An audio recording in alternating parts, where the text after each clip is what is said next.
¿Qué tal? Bienvenidos a Punto G. El día de hoy me da mucho gusto recibir en este espacio a un abogado que tiene una consultoría que se especializa en la solución de conflictos, cuando hablamos precisamente de la forma en la que podemos llegar a una conciliación y poder resolverlos. Me da mucho gusto recibir en este programa a Jesús Ramírez Garibay. Bienvenido. Buenas tardes. Buenas tardes. Gracias por el tiempo, por el espacio, Roberto Itzamá, para este programa de Punto G, que se transmite a través de redes sociales.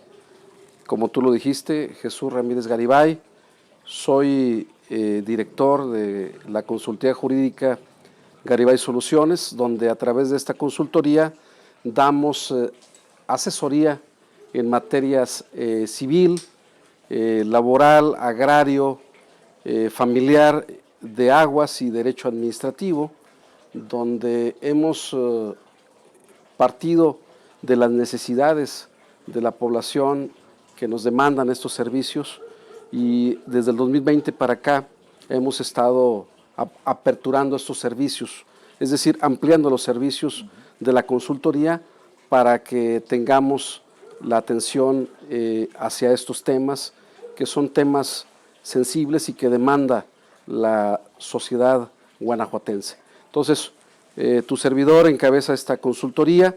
En mi área de experiencia somos un grupo de abogados donde hay diferentes expertos en las materias que ya he comentado, pero en el caso de un servidor tengo ya más de 20 años dedicándome al tema de propiedad social, de derecho agrario y de regularización de la propiedad también rural, donde, como tú lo dijiste, a través de mecanismos como la conciliación, como la mediación,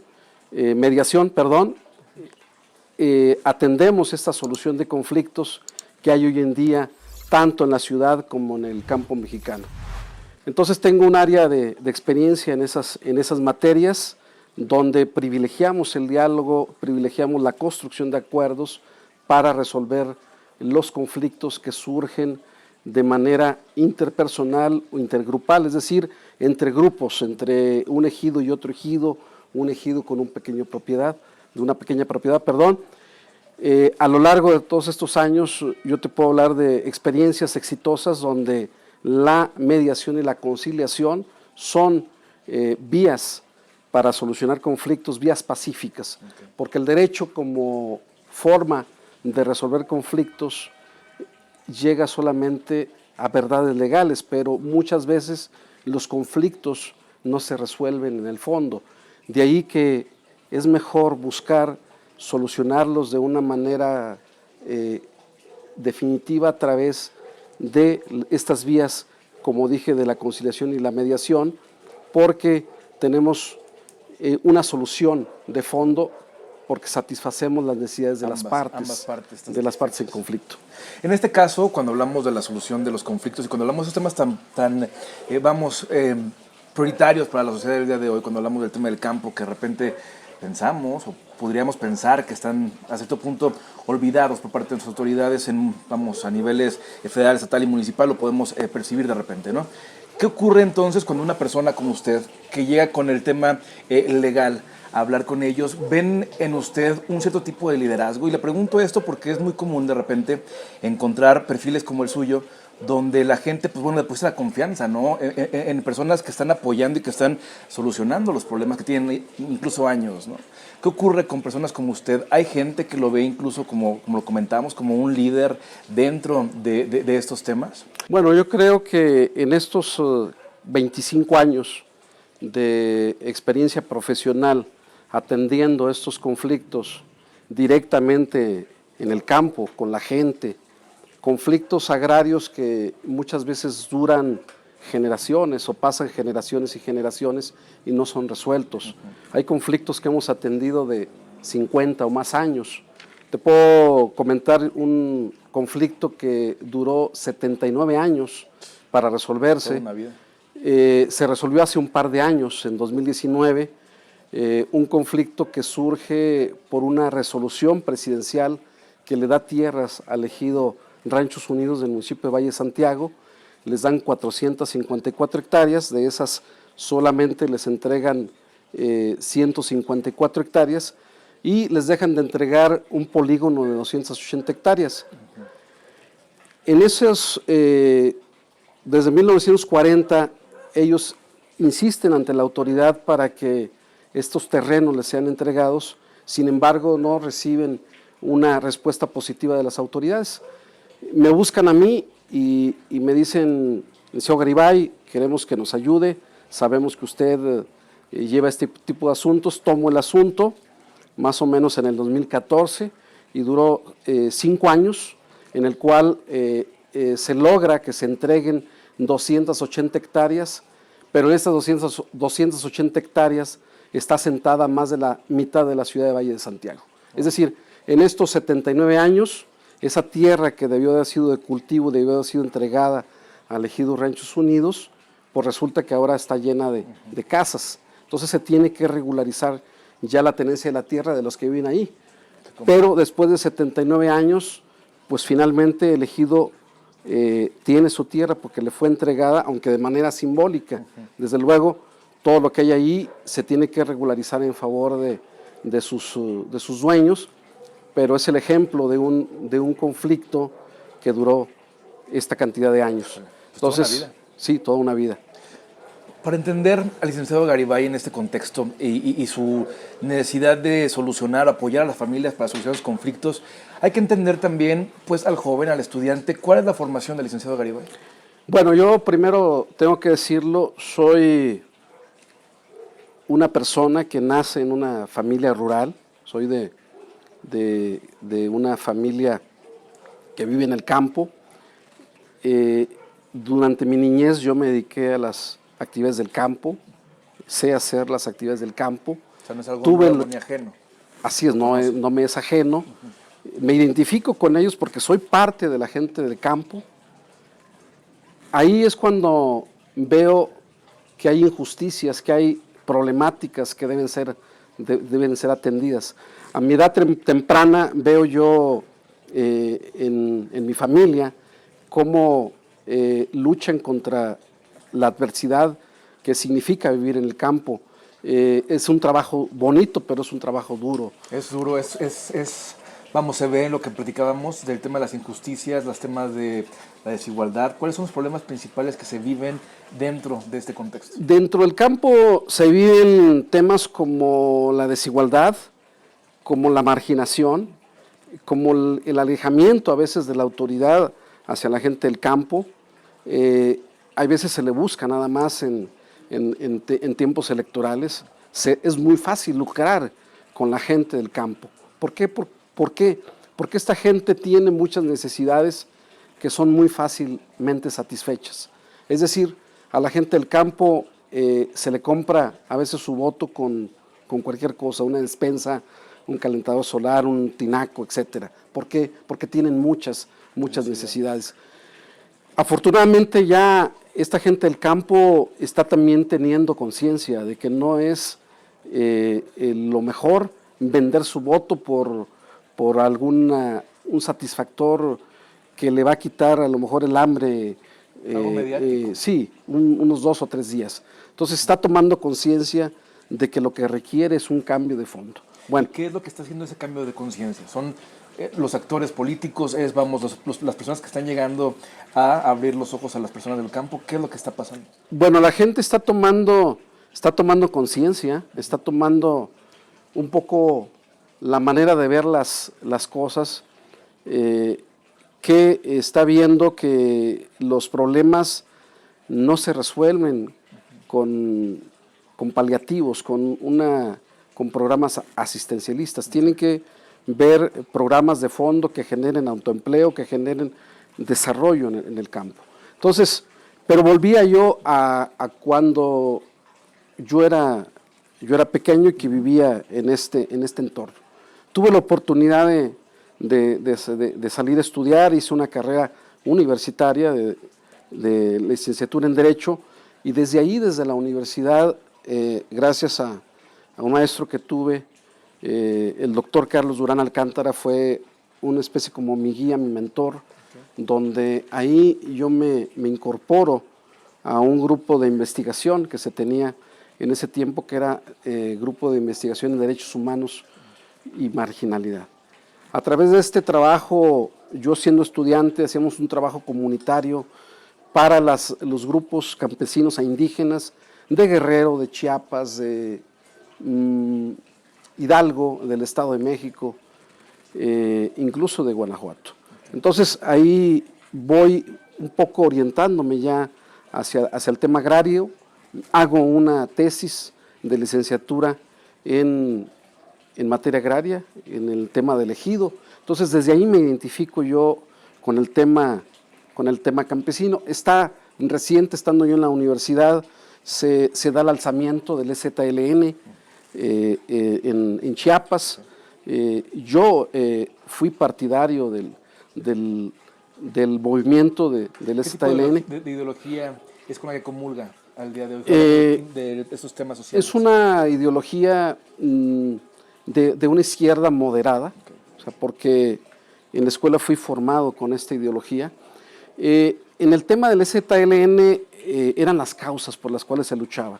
Quizá yo no estoy de acuerdo con los métodos porque soy un pacifista, no estoy de acuerdo en el uso de la violencia, no estoy de acuerdo en el uso de las armas, estoy de acuerdo en que las luchas tienen que ser pacíficas. Soy un fan o soy un seguidor de Gandhi, de Martin Luther King, por ejemplo, que ellos a través de la no violencia lucharon por obtener muchas cosas, Mandela en Sudáfrica y Gandhi en la India. Entonces son dos grandes referentes para mí mundiales en la lucha pacífica para lograr cambios, para lograr transformaciones. Entonces yo no estoy de acuerdo en la violencia como método para lograr cambios.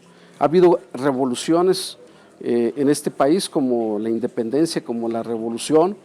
Quizá en su momento no había otras formas de cambiar las cosas y pues se justificó de alguna manera el movimiento revolucionario más de 1910 porque se luchaban por causas justas.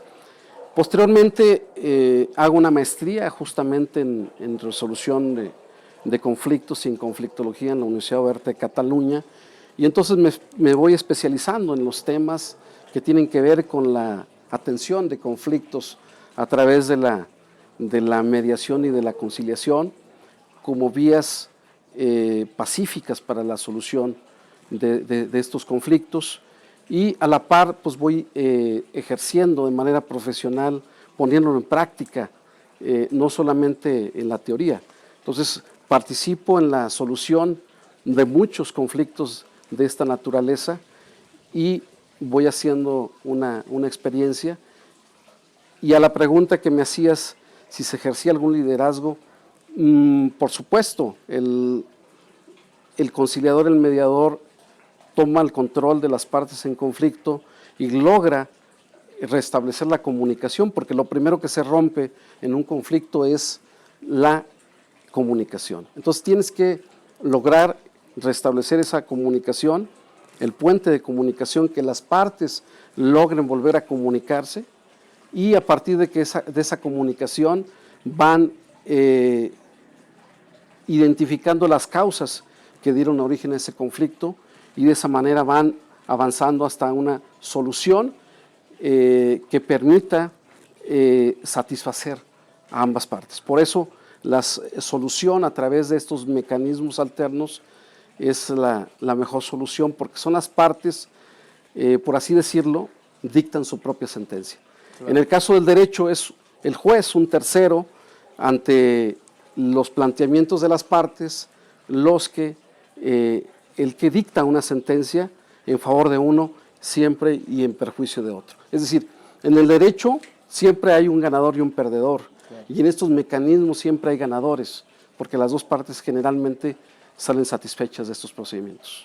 Esto ocurre cuando ya llega un conflicto y después del conflicto hay una solución, precisamente porque ya se acercan a un abogado, se acercan a una consultoría y pues bueno, se da solución a ese tipo de problemas. Y vamos, es una forma interesante de cómo solucionar un conflicto social, pero también, y de la forma, como lo comentaba, ¿no?, la forma pacífica de llegar a solución en este tipo de problemas. hay otras formas también, ¿no? También a través de la política, a través de la administración pública, a través de los diferentes órganos que tenemos, que son parte también de este México democrático. Yo le pregunto, ¿ha habido algún acercamiento, algún partido político le ha pedido a usted o usted mismo se ha acercado a algún partido político para poder pertenecer o apoyar desde la política a esos sectores que se encuentran de repente vulnerables o vulnerados en muchos casos? Bueno, yo estoy participando en política desde el 2018 de una manera más activa. Ya desde la época universitaria yo ya he sido parte de la representación estudiantil. Fue mi primer contacto que yo tuve en la política. Después yo seguí por un rumbo más académico, pero pues todos tenemos dentro de nosotros mismos una parte, todos los días hacemos política de alguna manera, ¿no? Entonces la política siempre me llamó la atención, estuve participando de ella de una manera no tan activa, pero fue en el 2018 cuando yo participo de manera más decidida dentro de una campaña política que fue la del ahora presidente Andrés Manuel López Obrador. Nos sumamos, hay una invitación para que me sume yo a la campaña, participo también en la campaña de Ricardo Sheffield a la gobernatura del estado, fui su coordinador del área rural de Ricardo Sheffield en la campaña de 2018, recorrimos todo el medio rural del campo guanajuatense. Ahí fue donde me di cuenta que, bueno, ya lo sabía porque tengo muchos años trabajando en esto, pero ahí fue cuando me di cuenta que hay dos campos guanajuatenses. Hay un campo que tiene mucha bonanza, que tiene una preponderancia en cuanto a generar ingresos, que es el campo del Bajío, que es el que genera divisas a través de la exportación de hortalizas, de berries, de una serie de productos que se están exportando y que es el campo que está siendo más apoyado. ¿Qué es la apuesta que tiene las autoridades actuales? El gobierno del estado, un eslogan de la ahora gobernador que convertiría a Guanajuato en el refrigerador de México. Se refería a ese campo, claro, al campo agroindustrial, de los agroempresarios, que no debemos de, no es que no se le deba apoyar, pero también está el otro campo, el de subsistencia, el temporalero, el que no tiene riego, el que al final de cuentas es el que lleva los alimentos que comemos todos los días las familias guanajuatenses a la mesa. Es ese campo que está olvidado, que no está siendo apoyado por las autoridades locales, porque no se le da el dinero que requiere para que el campesino logre establecer cadenas producto o eslabones en la cadena productiva. Es decir, este tipo de productores están a la buena de Dios, porque para que ellos levanten cosecha tiene que haber un buen temporal, tiene que llover, tiene que haber un clima propicio, es decir, que el hielo, que no haya heladas tempranas. Tuvimos heladas y poca lluvia. Entonces, los otros productos que se exportan y que muy poco se quedan en las mesas de los guanajuatenses, también se exporta el agua. Es decir, para producir un manojo de espárrago o 1 kilo de brócoli se requieren grandes cantidades de agua que por cierto no tenemos. Guanajuato es el segundo lugar en estrés hídrico del país. Es decir, estamos convirtiéndonos en un desierto. Muy pronto no vamos a tener agua ni para el consumo humano. ¿Por qué? Porque los mantos acuíferos la recarga que se requiere es no sacar una gota por 9 años de los pozos, de los más de 4,000 pozos que tenemos en el estado. ¿Y las presas? Las presas no hay captación, porque si no llueve, claro, no hay la captación suficiente. Ahorita estamos viviendo un problema aquí mismo en Guanajuato.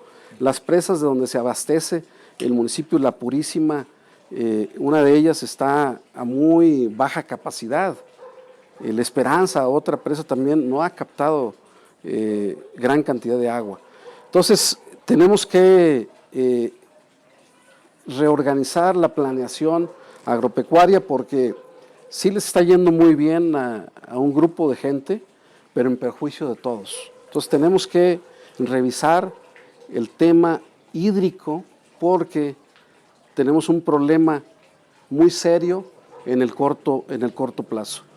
Baja California Sur es el estado que tiene el primer lugar en estrés hídrico, pero a diferencia de ellos es que están rodeados por mar, Sí, claro. el mar. Entonces, ahorita ya hay tecnología muy avanzada donde desalinizar el agua del mar está costando mucho menos de lo que costaba hace pocos años. Entonces, ellos tienen una solución muy inmediata, pero nosotros Tenemos puerto, pero no tenemos agua, agua, ¿no? tenemos un puerto seco, Exactamente. que es el puerto interior, Sí, pero claro. no nos da agua, ¿no? Entonces, ellos sí tienen la forma de cómo resolver un problema de su estrés hídrico. Entonces, parte del problema es cómo hacer para que se siga produciendo de esta manera productos de un alto, digamos, competitividad en cuanto a la ganancia, en cuanto al valor que tiene en el mercado, sin dejar de lado el tema del agua. Tenemos que hacer cultivos más tecnificados, gastar menos agua, un uso eficiente del agua que no tenemos. Sí. El cambio climático ya nos alcanzó. Agenda 2030, ¿no? Que es importantísimo tenerla presente. Así es. Entonces estamos en el mundo, nos estamos acabando el planeta. Sí. Ya vimos cómo se desprendió un bloque de hielo del tamaño de Londres. Entonces esos son los efectos del cambio climático, de los efectos que estamos haciendo todos los países, más los desarrollados como Estados Unidos, como Canadá, como Alemania, como Francia. Los países desarrollados no están haciendo mucho por detener este cambio climático que ya nos está alcanzando. Y países como México, con economías emergentes, que somos países maquiladores, pues tampoco estamos haciendo muchas cosas por detener el cambio climático. El cambio climático es una agenda global donde todos los países, más los desarrollados, tienen que comprometerse más, pero ya estamos viviendo las consecuencias del cambio climático. No tuvimos invierno, prácticamente. Sí, claro, o sea, queda claro, por ejemplo, la pandemia por la que estamos atravesando en estos momentos es un claro ejemplo de la pésima relación que tenemos con la naturaleza, ¿no? Y cómo realmente no estamos siendo conscientes de las acciones que tomamos el día de hoy y las consecuencias que estamos pues, ya recibiendo al mismo día de hoy, ¿no? Y eso también es muy importante tenerlo presente. Y también, cuando alguien está en campaña, también es una realidad que conoce las necesidades pues de viva voz, ¿no? Incluso conoces o el municipio o el estado de una forma pues muy diferente. En esta campaña para la candidatura a gobernador en la pasada con Ricardo Sheffield, ¿cuáles fueron o qué fue lo que se recogió del campo guanajuatense? ¿Cuáles fueron las necesidades? ¿Cuáles fueron las principales demandas de la gente pues bueno, ante la situación o ante el panorama que tenemos el día de hoy aquí en el estado? Bueno, fueron muchos porque caminamos los 46 municipios, desde el norte, el sur, noreste, sureste. Hay municipios eminentemente rurales. Los más marginados son los de la Sierra Gorda, los que están en el noreste, Quichua, Tarjea, Santa Catarina, Doctor Mora, Victoria. Son municipios en donde se ve mucha pobreza, hay mucha pobreza. Ocampo, San Felipe, mismo Dolores, Jerécuaro, Tananacuao, Coroneo. Hay muchos municipios donde ves el rostro de la pobreza, donde ves que si no fuera por las remesas que mandan nuestros connacionales, nuestros paisanos que están en Estados Unidos y que casi siempre en el campo guanajuatense por lo menos hay un familiar en cada familia hay una persona de Estados Unidos que les manda quincena a quincena o mes a mes recursos. Si no fuera por esos recursos, lamentablemente tendríamos situaciones de pobreza muy importantes. Guanajuato es uno de los estados también con mayor desigualdad. Desigualdad desde los puntos de vista que se quieran tener. En acceso a la educación, en acceso a la salud, en acceso a una vivienda digna, en acceso a satisfactores básicos como infraestructura básica. Aquí mismo, en el municipio de Guanajuato, tenemos comunidades que no tienen agua, sí, claro, que no tienen agua potable, sin embargo, van y les regalan tinacos y calentadores solares cuando no tienen agua. Entonces, es una, luz, ¿no? Una paradoja, ¿no? Claro. Es una paradoja ir a llevarle un tinaco y un calentador solar a una comunidad donde no tiene agua. Sí, claro. Y qué decir del drenaje, entonces qué decir de recolección de basura, de servicios básicos. Yo creo entonces que los gobiernos tienen primero que satisfacer esas necesidades básicas a través de un diagnóstico. Es decir, muchas veces la autoridad o el gobierno o los gobernantes parecen adivinos, digo yo, porque dicen, pues le voy a llevar esto a la gente cuando no hacen un diagnóstico de necesidades. ¿Qué es lo que a la gente necesita para, en función de la disponibilidad del recurso, voy y satisfago la necesidad más inmediata de la gente? ¿Qué es lo que pasa? ¿Es falta de capacidad, es falta de empatía, es falta de conocimiento? ¿Qué es lo que pasa? ¿Por qué estamos viviendo esa situación en un momento donde pues entenderíamos que no debería estar pasando, ¿no? Mira, yo creo que el modelo neoliberal funciona bajo dos premisas muy, muy simples. Una es generar pobreza para que esos pobres sea muy fácil satisfacer sus necesidades. Tienes un mercado cautivo donde al que tiene hambre es muy fácil ir y atenderlo y quitársela. Y la otra es tener a la gente sin acceso a la educación. Si la gente tuviera acceso a la educación, sería una gente pensante, sería una gente educada, una gente con una formación, con un grado de instrucción, donde no sería fácil para el gobernante manipularlo. Este argumento lo hemos escuchado también, lo escuchamos el día de hoy de la gente que simpatiza con el partido en el poder a nivel federal, pero también escuchamos de los detractores de este gobierno, de los neoliberales contra la izquierda. Escuchamos el mismo discurso en el sentido de generar mayor pobreza para que puedan seguir dependiendo a lo mejor de un asistencialismo que ofrece el gobierno. Bueno, yo creo que aquí hay dos modelos solamente. Un modelo que es el que tuvo México en los últimos 30 años, que es este modelo neoliberal, donde hubo gobiernos panistas y priistas que lo único que hicieron fue endeudar. Podemos ver desde Salinas hasta Peña Nieto el nivel de endeudamiento que tuvo el país y podemos ver qué tanto hubo el abatimiento de la pobreza, con datos de la Coneval, con indicadores muy sencillos de cómo se abate la pobreza. Y nos vamos a dar cuenta que no se abatió la pobreza, que es decir, ¿no? Que el avance en el combate a la pobreza no se avanzó.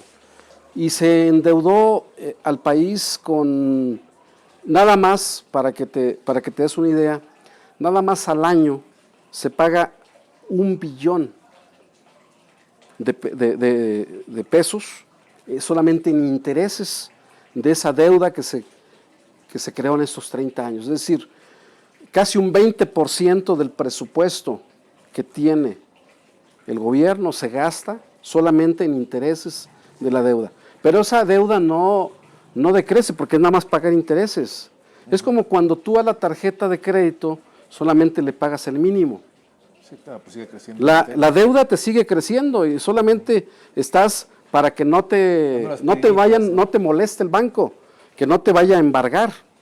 Pero, por ejemplo, cuando hablamos de esta lucha en contra de la desigualdad, de la pobreza, el gobierno federal, las acciones que está realizando el día de hoy, ¿están funcionando? Uno, y dos, ¿podrían aplicarse en el estado de Guanajuato si en caso de que estas estén dando resultados favorables? Por supuesto que sí. ¿De qué forma? Las políticas públicas del gobierno federal, a través de... Primero tenemos que avanzar en el tema de desigualdad. Claro. Tenemos una sociedad muy desigual, donde muy pocos tienen mucho y pocos tienen nada o casi nada. Okay. Entonces, ahí tienes que buscar formas de cómo generas un mejor ingreso en las familias. El programa de adultos mayores es un programa que Andrés Manuel creó cuando fue jefe de gobierno en la Ciudad de México, Distrito Federal en aquel tiempo, ahora Claro. Ciudad de México, y que después fue adoptado por el gobierno federal. Es un programa que tiene que ver con una especie de justicia social.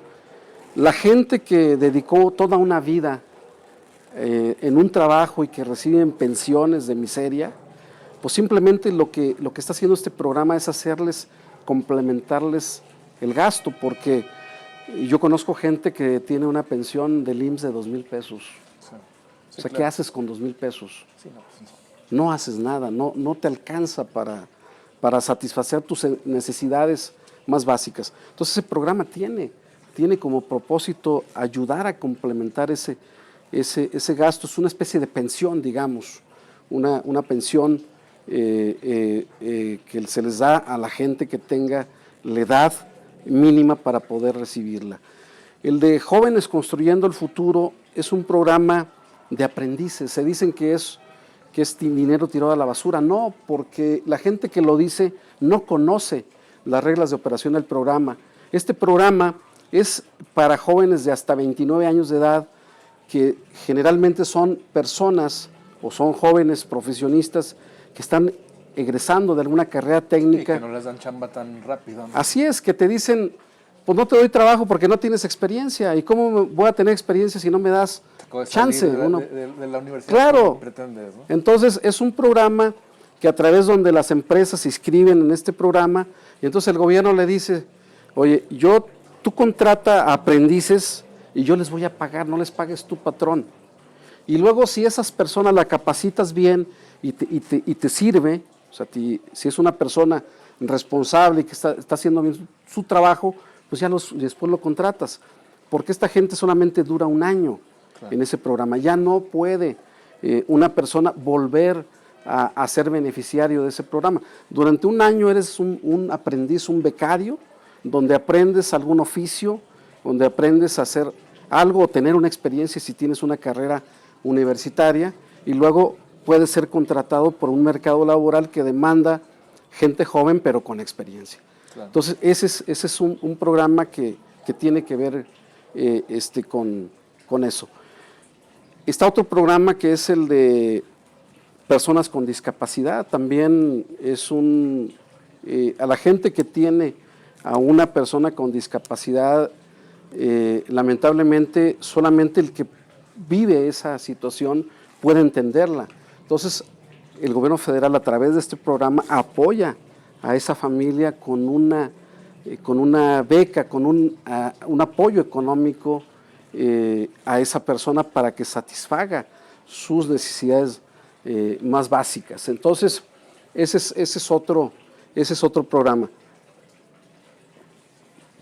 La Escuela es Nuestra es un programa también que se está atendiendo a través de una identificación de escuelas. Eso se define a través de polígonos de pobreza, de acuerdo a estos datos también de la Coneval.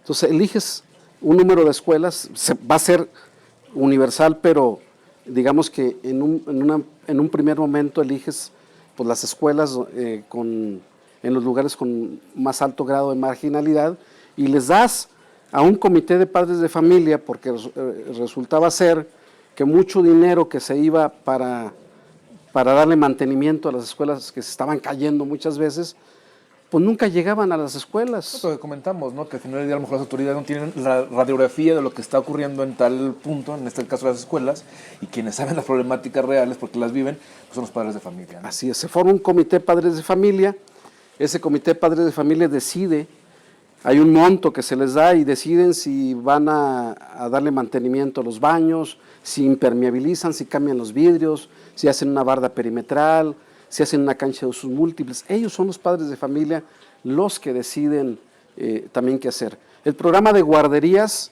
que se critica mucho que por qué se eliminó, pues se eliminó porque un montón de políticos tenían un montón de guarderías y fantasmas, porque había niños fantasmas y cobraban por ellas. Ahí están todas las observaciones que hizo la Auditoría Superior de la Federación al programa de guarderías. Entonces el programa existe, pero se le da directamente el apoyo a la mamá para que ella decida si lo quiere meter a una guardería, o bien le puede dar ese apoyo a la prima, a la tía, a la mamá, o sea, a la abuelita del niño para que se encargue pago, ¿no? Del niño. Entonces el programa sí subsiste. En el tema de servicios de salud, el INSABI, pues Guanajuato no quiso firmar el convenio de colaboración. Sí. Pero hoy lo celebra el gobierno del estado, asegura pues que es un acierto el no haber entregado, a palabras de la función pública estatal, no haber entregado el sistema de salud a la federación. Yo digo que no. Eso no es un tema, es un tema político. El tema de salud no se entrega porque se compran 9,000 millones de pesos en medicamentos, y ahí es donde estaba el negocio. De haberse firmado el convenio de colaboración, hay una compra concentrada de medicamento por parte de la federación, y eso fue lo que no quiso perder el Estado. Tener el INSABI tenía la posibilidad para la gente que fuera afiliada al IMSS, que fuera afiliada al ISSSTE, o no tener ninguna afiliación, de poder ir al ISSSTE, de poder ir al IMSS, de poder ir a un centro de salud, de tener la portabilidad. Un servicio de salud universal es lo que pretende el INSABI, pero decidieron no firmar ese convenio de colaboración, pero sí querían tener el mismo dinero que se les estaba dando a través del Seguro Popular, donde mucho de ese recurso se usaba para otras cosas, menos para el tema de salud. También hay observaciones de la Auditoría Superior de la Federación en ese sentido, que mucho de los dineros que se transferían a los estados para el componente de salud no se utilizaba en el componente de salud, terminaba en otras cosas, en la compra de otras cosas.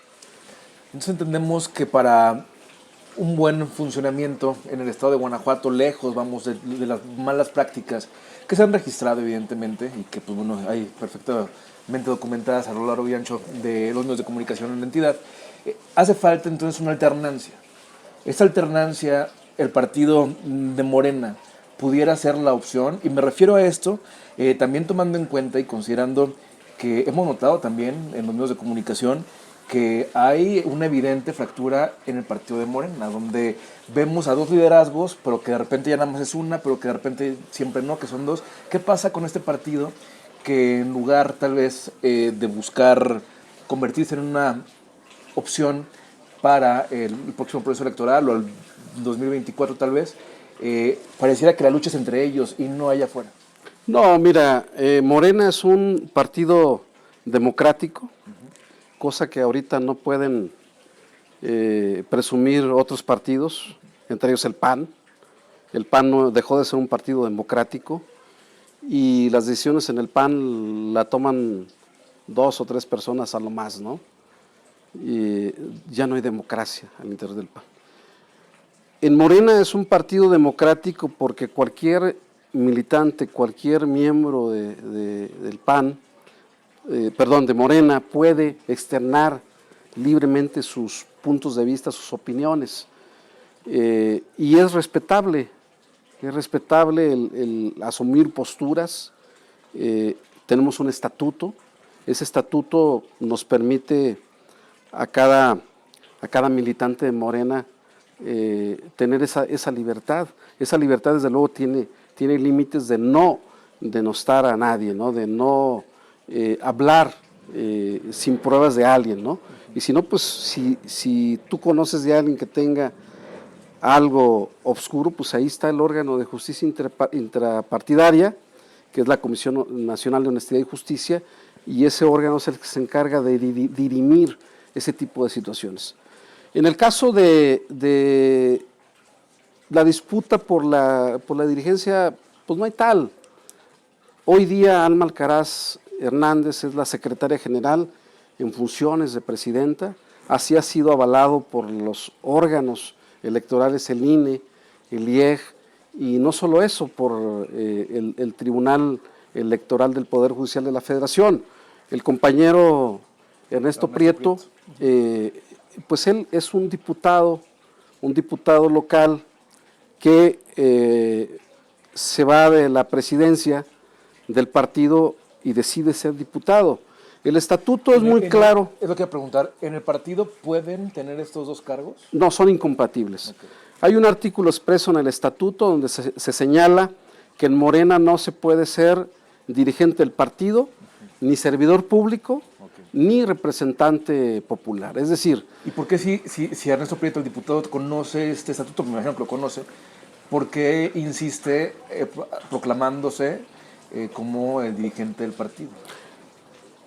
Bueno, es una postura, digo, es una pregunta que tendría que contestar él, pero sí él tiene que ser institucional y tiene que respetar el estatuto como cualquier otro militante. Si él quiere regresar al partido, pues muy sencillo, pues que deje la diputación, local, porque, insisto, el estatuto... con él? O sea, él tiene conocimiento de que si quiere una cosa tendrá que dejarlo. Él lo sabe porque él es fundador del partido, sabe desde que se formularon los estatutos cómo está regulado, no lo desconoce. Entonces él sabe que si él quiere ser presidente del partido tendría que dejar la diputación. Entonces el tema es que él sigue siendo hoy en día diputado local, y la compañera Alma Alcaraz es la secretaria general en funciones de presidenta, porque ella era la secretaria y el estatuto establece que a falta del presidente la secretaria asume funciones de presidenta. Entonces no hay un conflicto, hay una postura de alguien que dice que quiere ser dirigente del partido, pero que es diputado, ¿no? Entonces tiene que haber una definición de qué le interesa más. Está en su derecho de decidir si quiere ser una u otra cosa, pero lo que es claro es que no puede ser las dos cosas a la vez. Okay. ¿Sí? Como si Alma Alcaraz quisiera en este momento competir para ser diputada o ir a un cargo de elección popular, pues ella también tendría, en su momento, que resultar electa, tendría que dejar el cargo de presidenta, vamos. Sería el mismo caso, ¿no? Regresa al estado de Guanajuato, una persona muy cercana al presidente Andrés Manuel López Obrador, y este regreso pues pone a temblar a muchas personas de Acción Nacional en el estado, ¿no? Me refiero a Ricardo Sheffield, con quien también trabajó y tiene buena relación. ¿Cómo ve él el panorama de lo que está viviendo en Guanajuato cuando hablamos del partido de Morena, que es el partido hoy en día en el poder que debiera tener, pues me imagino, una organización, o por lo menos ya todo más aterrizado aquí en el estado de Guanajuato? ¿Lo ve desarticulado? ¿Cómo ve el partido, Ricardo Sheffield, aquí en Guanajuato? Bueno, Ricardo Sheffield pues hizo pública su renuncia a la Profeco, y él también anuncia que está en un proceso interno del partido Morena, porque su deseo es contender por la alcaldía de León, donde ya él fue alcalde de 2009 a 2012. Por cierto, uno de los mejores alcaldes con números en la mano y reconocido por diferentes revistas y diferentes medios de comunicación. Entonces él decide participar en la contienda interna. Hay otros actores inscritos y el día 21, de este mes van a decidir los 46 candidatas y candidatos a los 46 alcaldías de Guanajuato. Al día de hoy, Ricardo Sheffield es uno de los políticos de mayor representación, y hablo de todos los partidos, no solamente para Morena. Creo que su trabajo al frente de la Profeco lo hicieron ver como uno de los funcionarios más eficientes en el trabajo que desempeñó en el tiempo que estuvo en la Profeco del gobierno federal. Entonces él llega con esos bonos, con ese capital político que logró también. Presidente, evidentemente. Bueno, por supuesto que hay una relación extraordinaria con el presidente. Es hoy por hoy también el guanajuatense con la mejor relación con el presidente. ¿Sería él la piedra angular de Morena en el estado de Guanajuato? Así es. La irrupción de Ricardo Sheffield hoy en Guanajuato, que anuncia ser o querer ser el candidato de Morena para la alcaldía de León, pone muy nerviosos a los panistas, al grado tal que por ahí se dice en Radio Pasillo que ellos están viendo la manera de poder cambiar su candidata en León, cosa que hablaría muy mal de ellos, porque entonces estarían retirando a una mujer, claro, para seguramente contenderle con un hombre. Entonces, los partidos tienen que respetar la paridad de género, ¿no? Entonces ellos decidieron que en León iban con una mujer, lo pueden cambiar todavía, pero hablaría muy mal de ellos, porque entonces sería criticable por las mujeres leonesas que les impongan un candidato varón cuando ya estaban identificadas con una candidata mujer. Pero bueno, ese es tema de Acción Nacional.